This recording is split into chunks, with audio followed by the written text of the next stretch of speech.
Hello and welcome to your Component 3 Section C A-Level Drama and Theatre. Today I'm going to be looking at the production of Oedipus. I'm just going to give you some top tips for the exam, and this is really to prepare you for your PAF on the Friday. So I'm just going to go through some of the key ingredients that you need. You know this, I'm just reminding you. So the first thing is you must have the statement and your argument at the heart of your essay. So at the very least, every paragraph should begin and end with your argument. We call it the statement sandwich. But if you can embed it throughout, that's even better. Okay, so make sure the statement and your argument in response to the statement is at the heart of your essay. Remember, the statements tend to be quite negative, and you're obviously studying theatre, so you need to present theatre in a positive way. Okay, second thing is your personal voice. This is the evaluation. This is the impact this production had on you rather than the audience. It's all about you. So you need to have some really nice adjectives to describe your experience of the production. So rather than repeating phrases like engaging, which doesn't really say anything specific about the production of Oedipus, try and find some adjectives that really describe how you felt in that production. For example, some that I would use would be that it was incredibly visceral, it was terrifying at times, overwhelming, tense, unsettling, cataclysmic, unrelenting. These are just some other adjectives that you could add to your list. You also need to mention multiple theatre makers in this essay. You cannot write a whole essay on the acting and the performance of Mark Strong, for example. You need to talk about how all the theatre makers united to create this play, and while the acting was such a huge part of it, there was lots you can write about in terms of set. You had video projections, there was a lot of sound underscoring throughout, and at times it became quite overwhelming. Costume helped set the time period, so make sure you are mentioning lots of theatre makers and make sure you are crediting their names throughout the essay. Okay, this essay is not about the storyline of Oedipus. This essay is all about what you saw. So you need to talk about the performance and describe how they performed it, how they staged it, how they used design to enhance it. Okay, so this is where you want to show the examiner that you have some sophisticated terminology to describe the performance. So in your notes, in your 500 words, make sure you've got some really detailed key moments you can talk about. And finally, everything needs to come back to the director's intentions. So Robert Icke is central to this essay. What was he trying to achieve? How did he update this production of Oedipus for a modern audience?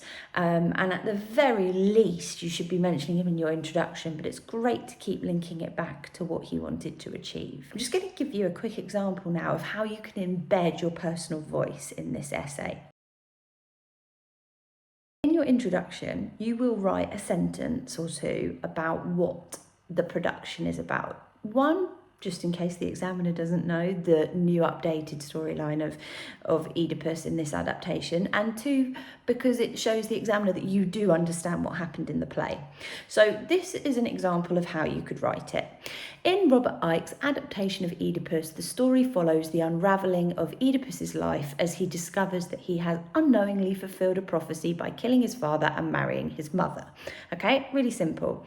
This second example is using some of those adjectives that I talked about earlier and trying to put those in to embed some personal voice. So you could say something like, in Robert Icke's unrelenting adaptation of Oedipus, the visceral and haunting journey of Oedipus unfolds as he is forced to confront the devastating truth that he has unknowingly fulfilled a prophecy, killing his father and marrying his mother.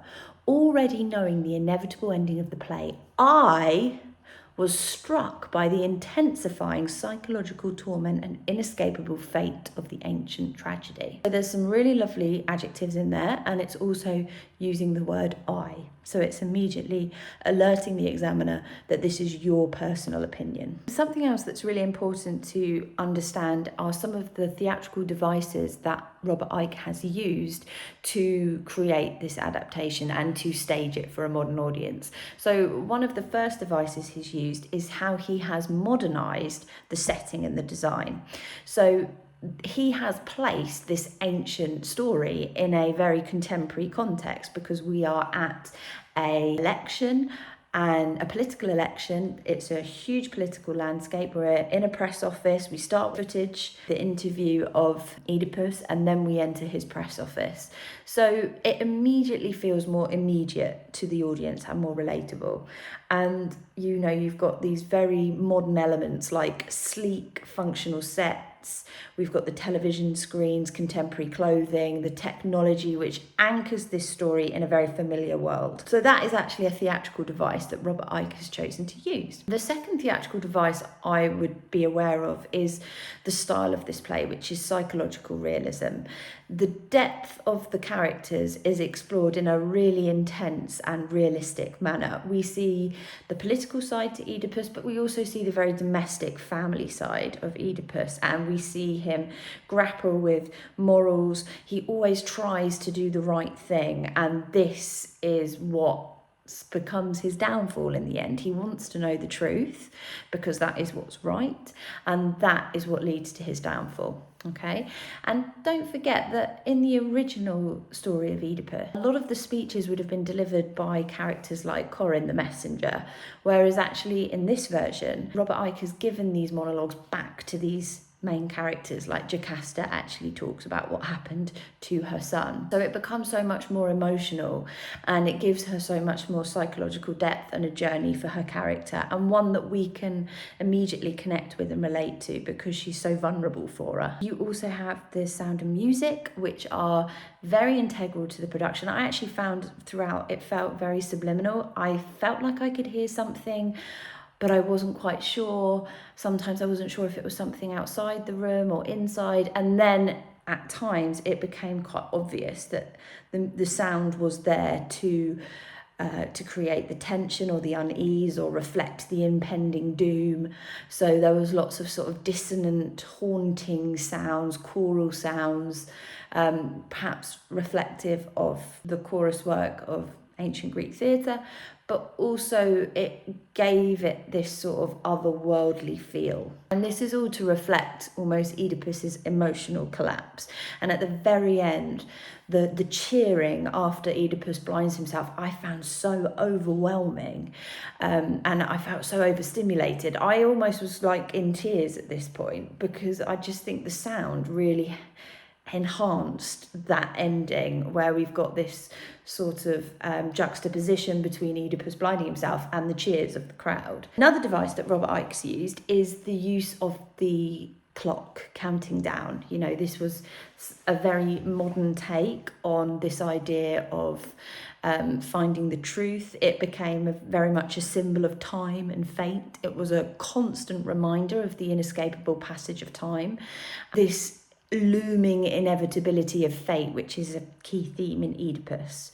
So it creates this persistent sense of urgency throughout the play and this sense that time's running out for Oedipus to uncover the truth. I think, like a few of us, I was expecting the clock to get to zero as he wins the election. What we didn't realise was that it's actually being used to reflect how he finds out that Jocasta is his mother. You could also say that the clock emphasises that while the setting is very contemporary with this political landscape, the timeless nature of Oedipus's struggle with fate transcends this historical context. And the clock's ticking and its sort of visual representation reached crescendos in key moments of the play, such as when Oedipus discovers some of the truth of his actions, and you obviously have the final irreversible realization that Jocasta is his mother, and that's where symbolically the clock stops, indicating that the moment of revelation has arrived. And this just added a huge amount of weight to the tragic moment and marked the inevitability of the consequences of his actions. And it also mirrored the psychological state of Oedipus as he grapples with the strain of his investigation, and it adds to his growing panic and confusion. I think another device that Robert Icke used is dramatic irony. Remember, this is when you know something the character doesn't, and we know what's going to happen to Oedipus, but the whole way through he has no idea until it actually happens. And there were so many lines littered throughout the play that we all sort of looking at each other thinking, oh no, we know this is what's going to actually happen. And therefore, as an audience, we're anticipating the moment of his discovery and the catastrophic consequences that are about to happen, and we're anticipating it all the time. I would say another device would also be the fact that Robert Icke decided to amplify the tragic nature of the play. It was a hugely visceral, violent end to the play, and we were exposed to that on stage. We saw the gruesomeness of everything.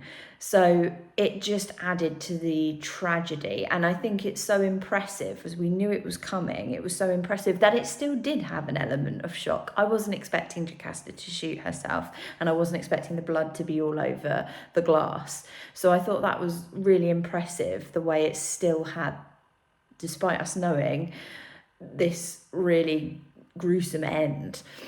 So I think you can make a point about the fact that you still felt a sense of shock, horror and helplessness as you watched this all culminate, and it was deeply woven into the themes of fate and guilt and retribution, and the physical violence became a final irreversible act that punctuates Oedipus's futile search for control over his destiny. Okay? So I do think there's a lot you can talk about there. So last of all, I just want to talk to you a little bit about fleshing out your notes. Okay, what will serve you best in the run up to this exam is having some really lovely detail about your key moments that you're going to have, and do it in a chronological order. The essay works best if you start with moments from the beginning of the play for your first paragraph, the middle of the play for your middle paragraph, and the end of the play for your end paragraph, because it's much easier for the examiner to follow the storyline of what you're talking about. So first of all, think about the very beginning. It was there to establish Icke's adaptation, the modern setting, the political landscape, the introduction of Oedipus and characters such as Creon and Tiresias. We see the press office. Okay, there's loads you can find moments of for some opening. You then could look at the middle of the play, which was much more about establishing the domestic side of Oedipus. We meet the family, they sit around the large table, we meet the brothers and Antigone, and there's these family squabbles, there's some revelations from the children, and Oedipus takes the moral high ground and he handles it really well. We see the passion between Jocasta and Oedipus, and that's important. We need to believe that they really love each other, otherwise why would they behave like they do at the end of the play? We have other revelations, like Jocasta talking about her relationship with Laius and what happened with her son. These are all moments you could have for sort of middle of the play. And then we've got some moments towards the end of the play, and this is obviously the very build to the tragic and violent end. So we have the stopping of the clock as Oedipus realizes Jocasta is his mother, the silence as they both get dressed, ready for this sort of press interview, Oedipus pushing his children violently away from him, then Jocasta and Oedipus trying to be intimate with each other. You then have Jocasta's death, Oedipus blinding himself, and the flashback. Now, you can't talk about everything. I've given you like loads of moments there, and you can't talk about them all, but it'd be really good to have 7 or 8 that you can talk about in detail so that you can pick and choose if you want them. And don't forget, you cannot just talk about how they acted these moments. So much stronger if you also talk about how the sound enhanced these moments. What did the set do? What was their costume doing? So the more theatre makers you can bring in throughout, the better you're going to do.